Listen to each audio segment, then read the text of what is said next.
성도 여러분 안녕하십니까? 굿뉴스 파노라마. 이렇게 또 한 해가 저물어 가고 있네요.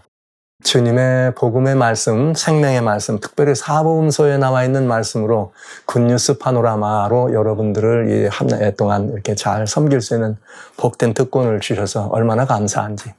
또 그리고 그 특권을 나누는 아름다운 시간에 여러분들 비구두 사역으로 함께 해주셔서 참으로 감사합니다. 이렇게 늘 또 이렇게 우리들에게는 어떤 또 이 해마름이 있고 어떤 기간이 지워지면 또 그것이 또 하나의 전기가 돼서 새로운 우리들의 마음을 돌아보는 각오가 새롭게 되는 그런 시간도 갖는 또 복된 시간인 것 같기도 해요. 오늘 한 해를 마름하는 마지막 안식일을 여러분과 같이 보내고 있네요. 정말 애 많이 쓰셨습니다. 수고하셨어요. 그리고 무엇보다도 여러분의 수고는 이 시절이 참 쉽지 않고 어려운 시절이었습니다.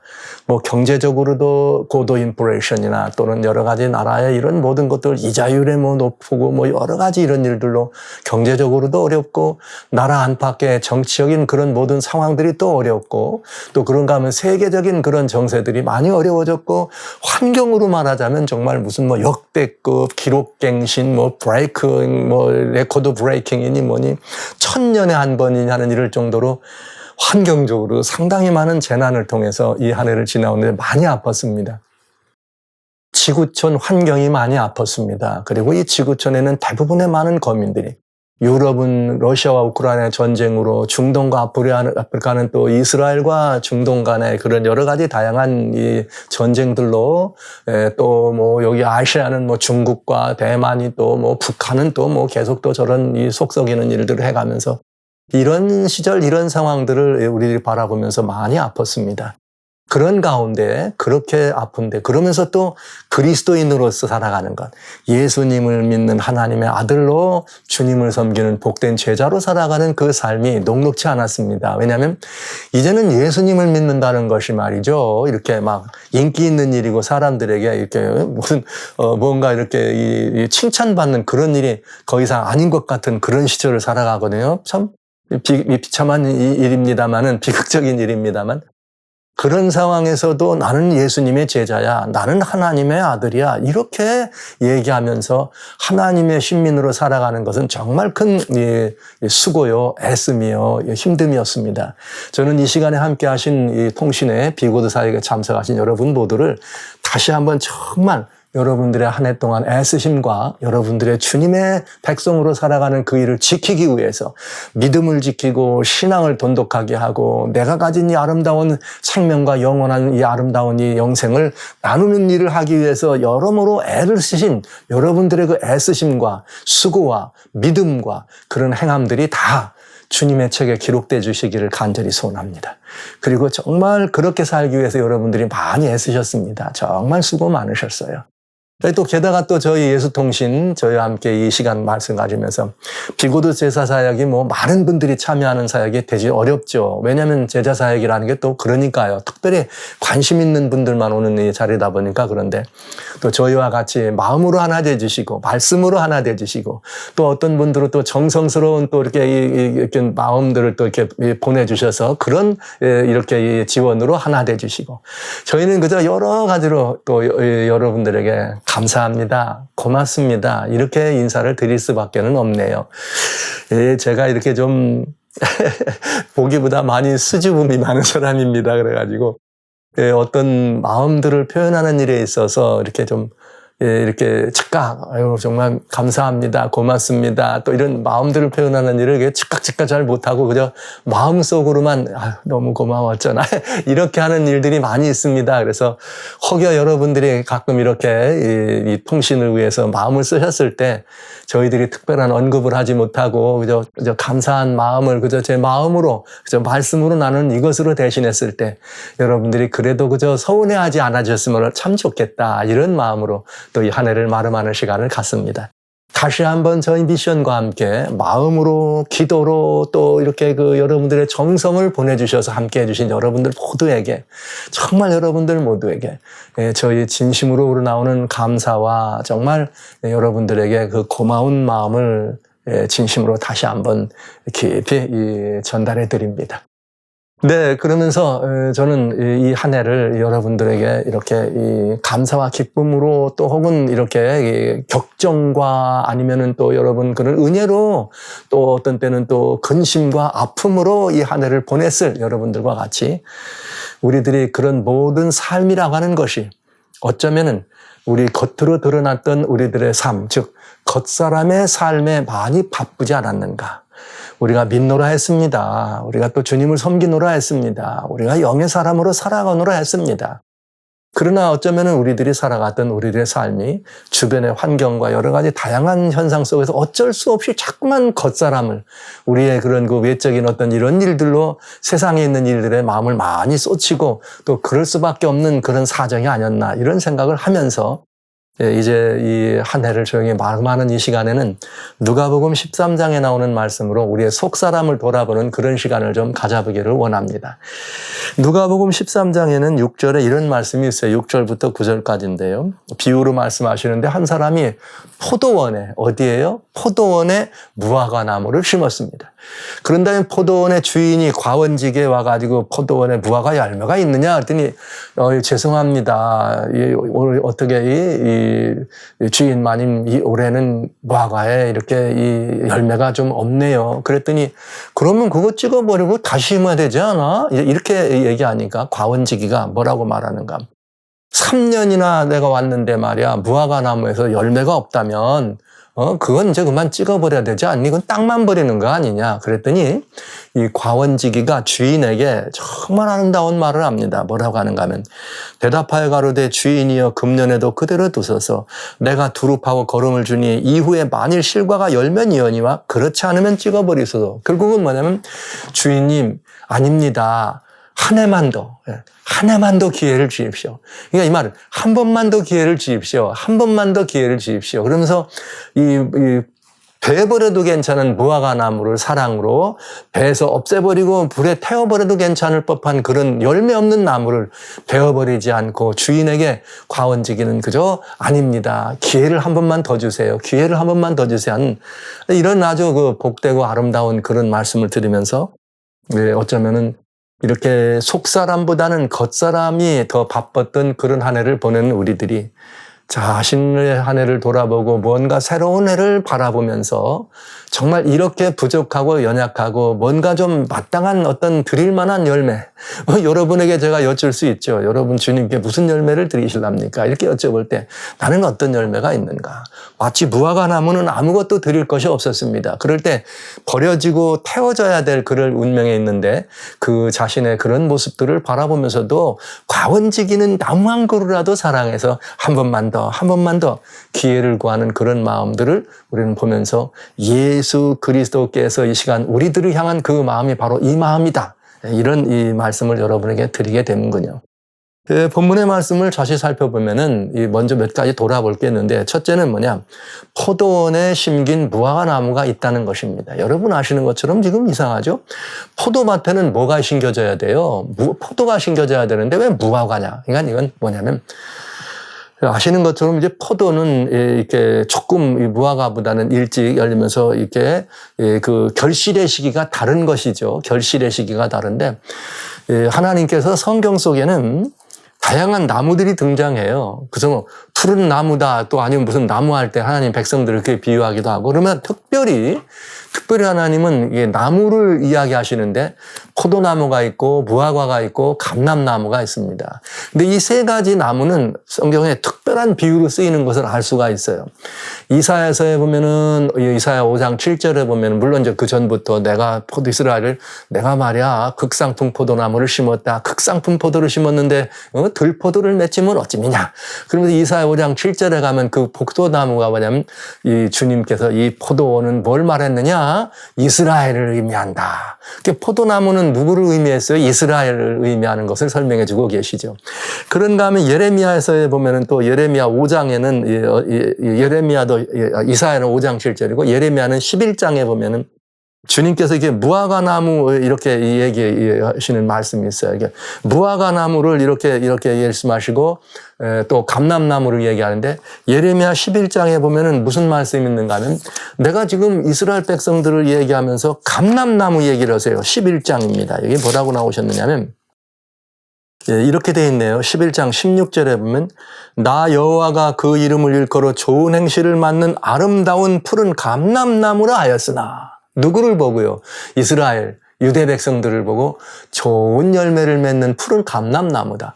그런가 하면 예레미야의 25장에 보면은 24장입니다. 예레미야 24장에 보면은 5절에 또 무슨 이 말이 나오는가 하면 3절부터 이렇게 나와요. 야, 너 뭘 보니? 아이, 제가 무화과나무를 봅니다. 하나는 좋은 무화과나무고 하나는 나쁜 무화과나무네요. 그랬더니 좋은 무화과나무에 대해서 주님이 뭐라고 말씀하셨는가 하면은 이렇게 했어요. 5절에 예레미야 24장 5절에 이스라엘 하나님 여호와가 이같이 말하노라 내가 이곳에서 옮겨 갈대아인의 땅에 이르기 위한 유다 포도를 이 좋은 무화과같이 보아 좋게 할 것이다. 그러니까 좋은 무화과나무를 누구를 비유해요? 이스라엘을 비유하시는 것을 알 수가 있습니다. 근데 지금 여기에 마치 아까 이사야서는 포도나무를 심었는데 극상품을 심었는데 들포도를 맺혔다 이렇게 말씀드렸어요. 근데 지금 누가복음 13장에서는 뭐라고 말씀하시는 거예요? 과원지기가 포도원에 무화과나무를 심었다. 그러니까 이 포도나무나 무화과나무나 다 하나님의 백성들, 하나님 나라를 의미하는 것을 알 수가 있습니다. 지금은 이제 이것을 비유한다면, 이 시대를 비유한다면 이건 누구를 말하는 거예요? 여전히 문자적 이스라엘, 혈통적 이스라엘이 아니라 하나님과 살아있는 관계를 맺는 하나님의 사람들을 설명하죠. 왜냐? 포도나무는 생명의 관계를 의미해줘. 감람나무는 언약의 관계를 의미해줘. 무화과나무는 선택의 관계를 의미해줘. 그 이스라엘 백성들이 선민입니다 할 때는 무화과나무를 이렇게 비유하는 거예요. 예수님이 나는 포도나무에 너희는 가지요 할 때는 예수님과 생명의 관계를 설명해 주는 것이요. 감람나무는 기름으로 고르게 하면서 하나님과 우리 사이에 깊은 이 성령과의 의미와 같은 그런 이 감람으로 하나님의 보증으로 우리를 언약해 주시는 언약 관계를 설명해 주는 것을 알 수가 있습니다. 바울은 그렇기 때문에 11장에 무슨 말을 했어요? 우리는 돌감람나무, 이스라엘은 참감람나무다. 이렇게 비유하잖아요. 그러면서 우리가 참감람나무에 이렇게 비춰지는. 근데 문제는 우리들은 이미 이런 관계, 우리는 하나님과 생명의 관계에 있습니다. 언약의 관계에 있습니다. 자녀라고 하는 언약의 관계죠. 그런가 하면 또 우리는 뭐예요? 우리는 자녀라는 언약의 관계일 뿐만 아니라 우리는 선택되고 택적한 받은 백성이라는 거죠. 그래서 우리는 거룩한 나라여 택함 받은 족속이라는 말을 우리들에게 적용하는 것입니다. 그렇다면 문제는 이것입니다. 내가 주님과 어떤 관계를 맺고 있느냐 하는 것도 중요하지만 그 관계가 사실이냐. 그래서 극상품 포도나무냐 들포도나무 안 되잖아요. 들포도가. 좋은 무화과나무가 있고 나쁜 무화과나무가 있는데 나쁜 무화과 되면 안 되잖아요. 우리가 극상품 포도나무고 좋은 무화과나무로서 우리 주님이 이 열매를 찾으실 때 우리가 열매를 드릴 수 있다면 문제는 이것입니다. 우리는 주님과 어떤 관계에 있느냐 그 관계에 있다면 그 관계의 증표로서 귀한 열매를 맺을 수 있어야 된다는 거죠. 그런데 여기 무화과나무는 열매가 없었대요. 야, 이걸 돌아보면서 전 여러분들에게 한번 이런 질문을 해보고 싶네요. 과원지기가 1년 농사를 하면서 무화과나무에 열매를 있을 때 열매는 안 맺었는데 주인이 와서 열매를 구할 때 과원지기의 마음이 얼마나 답답했을까. 예, 그와 마찬가지네요. 마찬가지 또 뭐가 있느냐면 이런 말이죠. 과원지기는 또 그런 마음이 있을 뿐인가. 또 오늘날 이 시대에 우리가 24년을 보내면서 우리가 주님의 좋은 무화과나무입니다. 근데 이제 연말이 돼가지고 아니면 결실이 때가 되고 수확이 때가 되니까 이 수확을 위해서 뭘 해야 되는 거예요? 우리들에게 이게 좀 주인이 이제 열매를 거두잖아요. 수확철이 되면은 그런 수확을 위해서 열매를 거둬야 되는데 이 열매를 거두기 위해서 주인이 열매를 거두러 왔을 때 우리는 뭘 드릴 수 있나? 열매가 있나? 여러분 어떠세요? 여러분은 이 무화과나무로 여러분 비하신다면 어떤 열매를 주님께 드릴 수 있습니까? 여러분은 드릴 만한 열매가 많이 풍성하십니까? 여러분의 광주리는 많은 열매가 있는지요? 예, 무슨 열매가? 그렇다면 우리는 그럼 어떤 열매를 주님께 거둬드렸어야 될까? 올 한 해를 지내면서 우리는 또 이런 얘기를 하잖아요. 연초나 연말이 되면은 늘 결심도 하고 뭔가 좀 새로운 어떤 것들을 좀 생각하고 계획도 해봅니다. 그러다 보면 이제 연말이 되면 그런 모든 것들을 돌아보면서 열매가 있었는지 없었는지도 돌아보는 시간을 갖지요. 그러니까 오늘 우리도 한번 그런 시간을 가져볼 필요가 있는 거예요. 나는 정말 좋은 무화과 열매였나? 이스라엘이라고 하는 포도원에 하나님이 우리들을 생명에 주셔 영생을 주신 영생의 사람으로 하나님 앞에 서 있는데 나는 그 영생의 사람이 살아가는 그 마을에 심겨진 무화과나무였다. 그런데 나는 열매를 주님께 많이 드리는가? 여러분들은 그런 열매가 있는지 한번 여쭙는 것이죠. 제가 아닙니다. 오늘 여기 누가복음 13장에 나오는 이 주인이 과원주에게 물어본 것처럼 너에게 열매가 있느냐? 이걸 여쭤보고 싶은 것입니다. 어떤 분들이 이렇게 말하죠. 우리는 그럼 이 열매는 뭐냐? 그러면 이 열매라는 것은 말이야. 우리가 어떻게 전도해가지고 영혼을 많이 주님께 드렸나? 영혼의 열매를 맺는 거다. 이렇게 생각하시는. 그 영혼의 열매라고 하는 것도 과히 그러지 않습니다. 또 나쁘지도 않습니다. 또 그렇게 생각할 수도 있습니다. 왜냐하면 영혼의 열매라는 것이 쉽게 맺히는 것 아니고 그 일 위해서 얼마나 애를 많이 썼겠어요. 밭도 갈고 기름도 주고 씨도 뿌리고 얼마나 많이 가꾸느라 애썼으니까 그 열매도 귀한 열매인 것만은 사실입니다. 그러나 주인이 여기 과원지기에게 찾아와서 무화과의 열매를 구한 그 열매는 우리가 얼마의 사람들에게 전도해서 예수께로 몇 명을 인도했느냐는 그 열매를 여쭤본 것이 아니라고 하는 것이에요. 왜 그런가? 여러분, 전도의 열매, 선교의 열매, 영혼 구원의 열매라고 하는 것은 우리들의 열매가 아니랍니다. 왜냐? 성령의 역사가 없이는 주님의 이끄심이 아니면 왜? 주님은 요한복음 6장에 내가 아버지께로 이끌지 아니하면 아무도 내게로 나올 수 없느니라. 아버지께서 나에게 이끌지 아니하면 아무도 나에게 나올 수 없다. 이 말은 우리가 전도를 하거나 어떤 이에게 복음을 증거하고 그가 하나님께로 나오고 하늘의 자식이 되는 것은 우리들의 애씀이나 노력이 아니고 뭐예요? 전적으로 하나님의 은혜예요. 전적으로 성령의 이끄심에 따랐다는 것이죠. 그러니까 어디 교회나 이런 데서 내가 사람을 몇 명을 인도했다고 이런 얘기할 때 과히 자랑하는 것은 주님이 이렇게 반가워하지 않으실 거예요. 왜? 주님의 크신 역사가 그 일을 가능하게 한 거지. 나의 애씀과 나의 노력은 단순히 그냥 도구였을 뿐입니다. 여러분, 우리는 나는 무익한 종이라 그저 주인이 말이죠. 밭에 나가서 일하고 왔더니 저녁에 들으니까 넌 띠띠고 또 상 차려라 할 때 이 주인의 상을 차려야 되는 그거와 마찬가지로 우리들은 그저 도구였을 뿐입니다. 우리를 통해서 누가 역사하신 것이에요? 성령께서 역사하시고 예수님의 복된 이 향기를 풍겼기 때문에 그가 주님께로 돌아온 것이잖아요. 그러니까 우리들의 맺혀야 될 그런 이 열매는 바로 영혼을 얼마나 건졌느냐, 전도해서 몇 분들을 주님께로 인도했느냐는 그 인도한 숫자의 열매가 아니고 그분들을 인도하시도록 하나님이 나를 통해 역사하실 때 내 안에 맺혔던 바로 그 주님의 열매, 성령의 열매라고 하면 좋겠어요. 그 열매를 얼마나 맺혔느냐 하는 것이 중요하다는 거죠. 그래서 저는 속사람이 아닌 겉사람이 바빴던 올해 한 해 동안 너무나 여러 가지 일들이 많고 복잡하고 단아하고 힘들다 보니까 겉사람 이렇게 관리하기가 바빠서 속사람 관리를 못했잖아요. 그러니까 우리가 속사람 관리를 한다는 말은 겉사람이란 말은 그저 우리의 그 살아가는 그 육신적인 그런 생애의 것이라면 우리의 속사람이란 바로 거듭난 생애의 사람, 성령의 사람이 매려가는 영의 사람, 우리의 속사람이죠.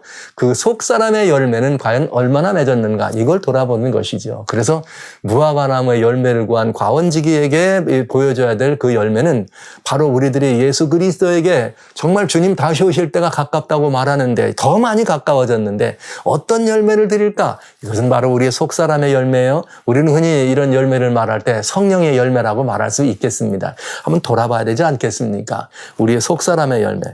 특별히 그렇다면은 갈라디아 5장에 있는 말씀은 우리들에게 많이 생각해야 될 것들을 가져다 줍니다.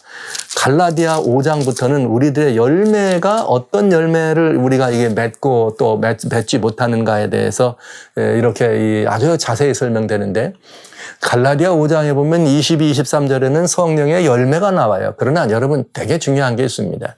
그게 속사람의 열매라면 겉사람의 열매도 있습니다. 겉사람의 열매는 주로 어디에 있느냐? 갈라디아 5장 16절부터 나오는데 이렇게 나와요. 내가 이루노니 너희는 성령을 좇아 행하라. 그리하면 육체의 욕심을 이루지 아니하리라. 그러니까 성령을 좇아 행하는 이는 속사람, 거듭난 생명이요.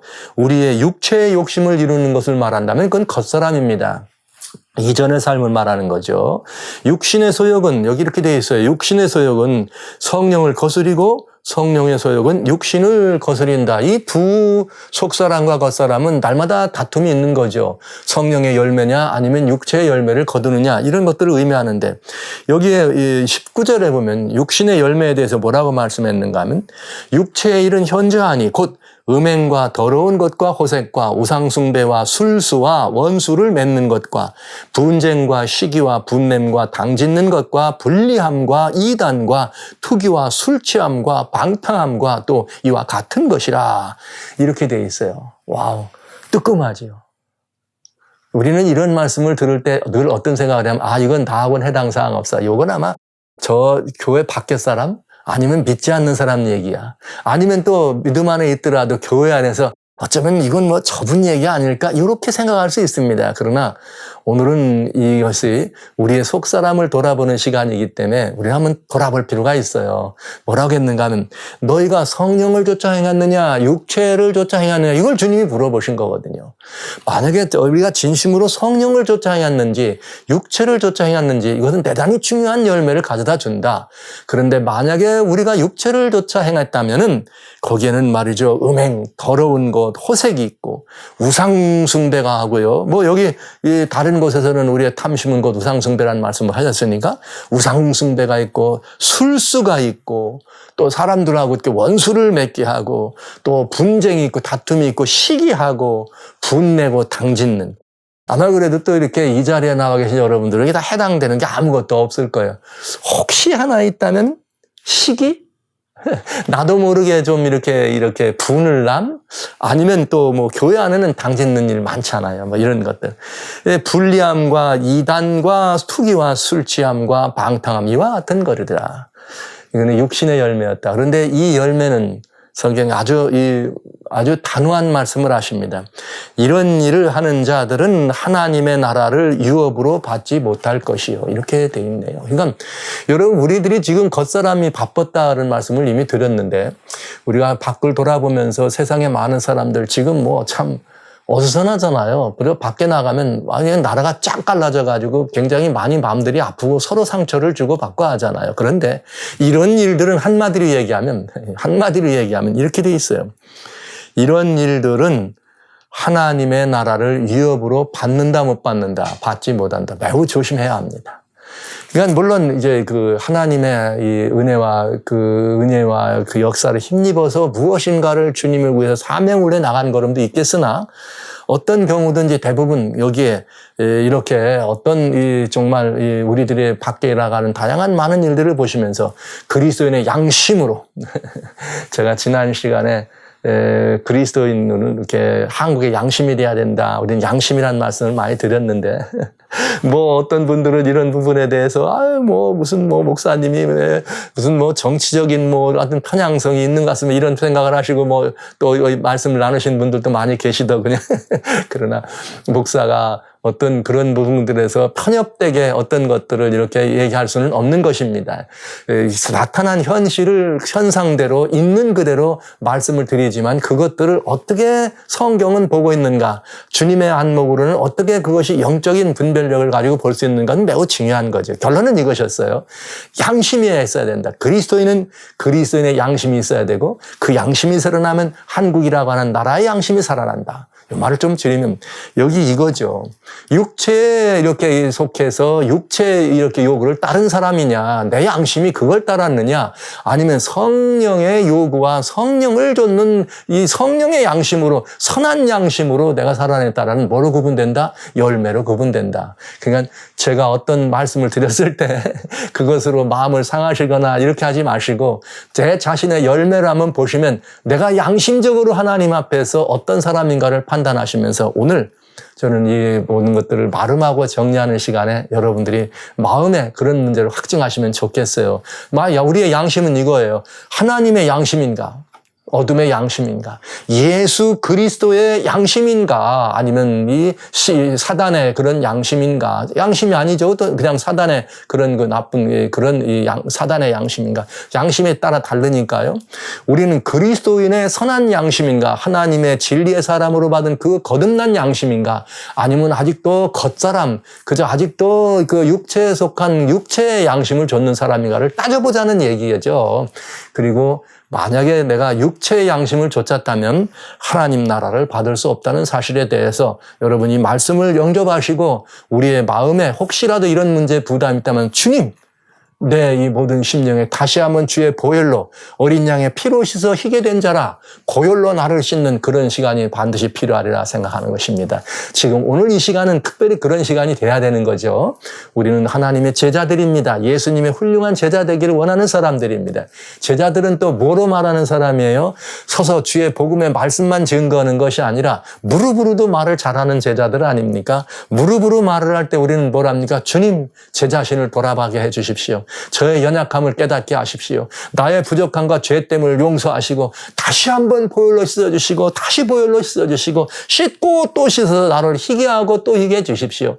내 마음의 어둠이 아니라 사라지게 하시고 세상에 겉사람의 양심은 사라지게 하시고 속사람의 양심이 들어와서 나로 하여금 이제는 세속의 열매가 아니라 여기 나와 있는 이 입에 담기 싫은 이런 열매가 아니라 여기 22절부터 나오는 오직 성령의 열매는 이런 열매. 주님이 거두러 오셨는데 올 한 해가 지나가기 전에 지금이라도 주님 사랑과 희락과 화평과 여기 오래 참음과 자비와 양성과 말이죠 온유와 절제와 충성의 열매를 내가 많이 맺혀서 내가 이런 사람으로 주님 앞에 드려지기를 원합니다. 육체의 열매를 거두는 것은 하나님 나라를 유업을 받을 수 없다니 주여 깜짝 놀랐습니다. 제가 어느 결인가 제가 속사람을 떠나서 겉사람으로 살았습니다. 오늘 제가 지금 다시 나로 하여금 속사람이 살피게 하시고 오늘 주여 내 속사람을 살피시고 내가 거듭난 심령의 양심을 회복하게 하시고 다윗이 말하는 것처럼 말이죠. 주님 내 안에 구원의 기쁨을 소성시키시고 내 안에 성령을 소멸치 마시고 구원의 기쁨을 소성시키셔서 나로 하여금 다시 한번 새로운 생명으로 일어날 수 있는 내일로 미루지 마시고 모레로 미루지 마시고 새해로 미루지 마시고 오늘 저는 이 마지막 이 한 해를 맞이하는 마지막 이 안식일에 다시 한번 하나님이 나의 주인이십니다. 주님은 나를 지으신 분이십니다. 하나님과 나는 창조 주권의 관계에 있는 하나님의 아들입니다를 주장하는 바로 이 복된 안식일에 주여 내 자신을 살펴보니 내가 육체의 양심, 겉사람의 양심으로 살은 것 같습니다. 바빴던 것 같습니다. 오늘 나는 이제 다시 주님 앞에 다뤄왔습니다. 무릎으로 얘기하시자고요. 주님 앞에 주님 제 속사람의 양심을 깨워주십시오. 제게 성령으로 부어주셔서 동마 충만케 하셔서 나로 하여금 여기 성령의 열매로 사랑이 넘치는 사람요 자비롭고 화평하고 여기 말이죠 이 오래 참고 말이죠 희락이 넘치는 사람으로 온유와 절제와 충성의 열매가 나를 그득하는 이런 것 금지할 수 없는 하나님의 법이 나를 만들어가는 이 열매를 주님께 드리기를 소원합니다. 이런 마음으로 이렇게 한 해 마음을 좀 이렇게 가늠하면 어떨까요? 저는 살아가신 성도 여러분 그렇게 이렇게 그 시간을 좀 주님 앞에 드리면 얼마나 좋을까 하는 그런 생각을 갖습니다. 누구의 마음인가? 바로 과원지기의 마음입니다. 열매 없는 무화과를 바라보면서 주인이 베어버려라 할 때 내가 3년이나 기다렸다. 여러분 3년이나 기다렸다. 야, 오래 기다리셨다는 거죠. 3년이나 기다렸다. 여러분 성경 속에는 말이죠 중요한 숫자들이 있어 3자는 우리가 얘기할 때 완전수다 절대수다 이런 말을 합니다. 3년을 기다렸다는 말은 주님이 기다릴 만큼 모든 것을 완벽했다는 뜻이에요. 참으실 만큼 다 참으셨다는 의미가 되는 거죠. 3년이라는 기한이 아니라 그렇게 쓰였을 때는 굉장히 오래 주님이 참으셨다는 뜻입니다. 그런데 더 이상은 안 되지 않느냐? 그랬는데 과원지기는 뭐라 그래? 아닙니다. 올해도 참아주세요. 저희의 이 희망은 어디에 있었는가? 만약에 우리 주님이 우리가 이 거듭난 양심을 잃어버리고 속사람의 양심을 내려놓고 겉사람으로 살았더라면 만약에 겉사람으로 살고 있는데 우리 주님 오셨더라면 어쩔 뻔 없어요. 어쩔 뻔했어요. 성령 거듭난 사람으로 성령의 양심이 없이 그저 성령의 아무런 열매도 없이 이랬을 때 주님이 오셨더라면 어쩔 뻔했어요. 여러분 어쩔 뻔했습니까? 어쩔 뻔했습니까? 과원지기의 이 고백은 우리들에게 희망이 됩니다.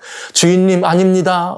올해는 없습니다. 그러나 아닙니다. 내가 이제 더 잘해줄 거니까. 내가 더 기름도 주고 땅도 깊이 파서 내가 더 잘해줄 테니까. 내년에는 열매를 맺을 테니까. 한 번만 더, 한 번만 더. 바로 이 주님, 이렇게 우리를 위해서 중보하시는 아버지 하나님 앞에서 말이죠. 예수 그리스도의 놀라우신 은혜가 그래 아들아 딸아 너희들이 이렇게 열매가 없니? 여전히 그 세속적 양심으로 살아가니? 세속적 기준이 너희들의 삶의 중심이냐? 그러나 내가 이제 그제까지는 괜찮아. 이제까지는 괜찮아. 지금까지는 괜찮아. 그러나 이제 한 번만 더, 한 번만 더. 주님께서 우리에게 말씀하시는 거죠. 올해까지 좋다. 그래. 이거 괜찮아. 이제는 앞으로 새해다. 이제 한 번만 더, 한 번만 더. 우리를 위해서 기회를 호소하시는 예수님의 은혜가 있으면 얼마나 감사한지. 이 은혜가 우리들에게 2025년 새해를 또 다가오게 하시는 것입니다. 우리에게 한 해가 더 주어졌다는 것은 이것은 무엇을 의미하는가? 여러분이 이 겉사람이 가지고 있는 육체의 꿈을 이루기 위해서 시간을 준 것이 아니고 주님이 다시 오신 날이 심히 가깝다고 얘기하는 우리들이 언필칭 따져봐야 될 것은 한 해가 더 우리에게 남았다는 것은 이제 우리들이 아직도 부족하고 아직도 맺지 못했던 우리들의 이 무화과 열매, 성령의 열매, 예수님의 열매, 하나님의 자녀의 열매, 그리스도의 열매, 빛의 열매, 소금의 열매, 선한 양심의 열매가 우리가 너무 부족하기 때문에 과언직이 되시는 예수님께서 우리에게 한 해만 더, 한 해만 더. 우리에게 한 해 더 기회를 주니까 이 한 해 동안에서 더 풍성한 열매를 거둘 수 있을 거야. 그래서 하나님께 영광 돌릴 수 있어. 너는 할 수 있어. 그대들은 할 수 있어. 그리스도인들이여 그대들은 할 수 있어. 이렇게 말씀하시는 주님이 중보가 우리에게 희망이라는 사실을 여러분들에게 알려드리는 것입니다.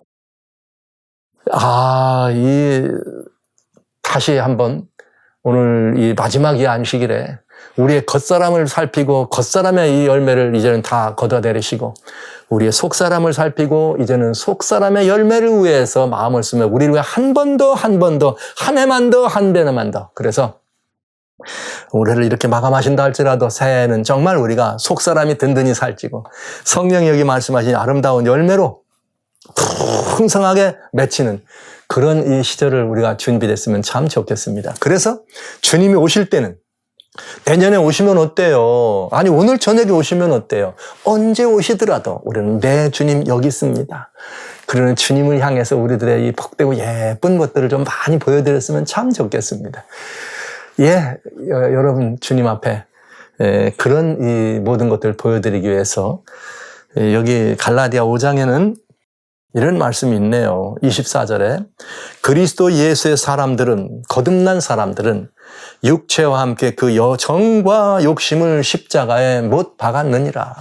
육체와 함께 정과 욕심을 뭐 설명 필요 없잖아요. 정과 욕심을 십자가에 못 박았느니라. 만일 우리가 그렇기 때문에 성령으로 살면 또한 성령으로 행할지니 헛된 영광을 구하여 서로 격동하고 투기하지 말지니라. 성도 여러분, 헛된 영광을 구하는 우리들의 발걸음을 오늘 스탑. 오늘 이 자리에 스탑. 과원지기에게 무화과 열매를 구하러 오신 주님이 포도원을 방문한 그 시절이 이제는 주님이 다시 오시는 시절과 심히 같은 의미로 가깝게 우리들에게 다가오는 시절을 살아갑니다. 스탑. 더 이상은 안 됩니다. 과원지기의 호소가 우리를 향해 울려집니다. 한 번만 더, 한 번만 더. 이 한 번만 더가 우리들에게 희망입니다. 우리는 이렇게 주어지는 한 번만 더를 2025년을 그 한 번만 더로 주어지는 그 희망으로 우리들의 맞이하면서 예수 그리스도의 은혜로 말미암아 더 불어주신 이 한 해 동안 우리는 정말 성령의 열매를 위해서 기름지고 살찐 성령으로 우리의 심령 속 사람을 골보고 살필 수 있는 그런 결단이 있었으면 참 좋겠습니다. 사랑하신 성도 여러분, 형제자매 여러분, 24년 한 해 동안 애 많이 쓰였습니다. 참 수고하셨습니다. 겉사람도 많이 바쁘고 아닌 것 같지만 겉사람도 많이 바빴고 어쩌면 속사람은 저기서 말이죠. 시름시름 앓고 있었을지 모르겠네요. 그러나 우리에게 소망이 있었다면 그런 우리의 모습을 주님은 보시고 지켜보시고 기다려주셨습니다. 그리고 주님이 다시 오신다는 날이 심히 가까울 때 열매를 구하러 오시는 이 시간에 우리로 하여금 지금은 없으나 한 번만 더, 한 해만 더 이렇게 한 해를 더 주시는 예수님의 마음이 우리를 향해 계시네요. 2024년 동안 이 한 해 동안 우리의 모든 삶의 부족에서 또는 우리의 모든 것들이 연약했지만 예수 그리스도의 은혜로 부족함을 극복하게 하시고 연약했지만 주님의 은혜로 우리의 연약함이 강함으로 역사하시는 그 견딜 수 있는 강함이 있게 하시고, 우리는 늘 뭔가 두려웠고 우리는 늘 떨렸지만 주님의 그 은혜로운 보호하심이 두렵고 떨릴 밖에 없는 그런 삶 속에도 우리를 보호하고 지켰다는 이 사실로 인하여 우리 다 같이 구원의 잔, 은혜의 잔을 향하여 하나님의 높이 들고 감사와 기쁨으로 주님의 은혜를 찬양하십시다. 그리고 이 모든 오늘날 나의 나됨까지 내가 지금까지 견뎠다는 이 사실로 인하여 정말 너무 멍치고 풍성한 걸 드리진 못했지만 견뎠다는 이 사실만으로도 하나님께 영광과 찬양을 올려드리는 그런 시간을 가졌으면 참 좋겠습니다. 모든 감사와 찬양과 영광을 예수 그리스도께 올려드리고, 네, 그렇게 올려드리고, 여러분 우리를 위해서 또 다시 한번 새로운 기회를 주시는 주님의 놀라우신 사랑을 한 번만 더, 한 해만 더 하시는 예수님의 그 은혜와 사랑에 우리가 다시 한번 기쁨과 감사로 찬양과 영광을 올려드리면서 한 해는 그렇게 마감하시고 새로운 한 해는 그렇게 영접했으면 참 좋겠습니다. 여러분 모두 다시 한번 주님의 놀라우신 사랑과 은혜를 인하여 주님께 감사드리고, 여러분과 제가 합동된 마음으로 주님을 섬겼다는 이 사실로 인하여 여러분에게 또 감사하고, 여러분 주님과 함께 이렇게 또 새해를 맞이하는 기쁨이 있으면서 새해에는 아름다운 열매를 많이 맺을 것을 기대하면서 여러분과 이 한 해를 그렇게 마감하고자 합니다. 주님의 놀라우신 사랑과 은혜를 감격하고 여러분에게 다시 한번 고맙습니다라는 인사를 드리면서 한 해를 이렇게 마감하고자 합니다. 대단히 감사합니다, 여러분. 성령으로 충만하셔서 그럼에도 불구하고 성령의 충만한 아름다운 열매를 남은 수일 동안에는 맺힐 수 있는 여러분 되주시길 주의 이름으로 축원합니다. 대단히 감사합니다.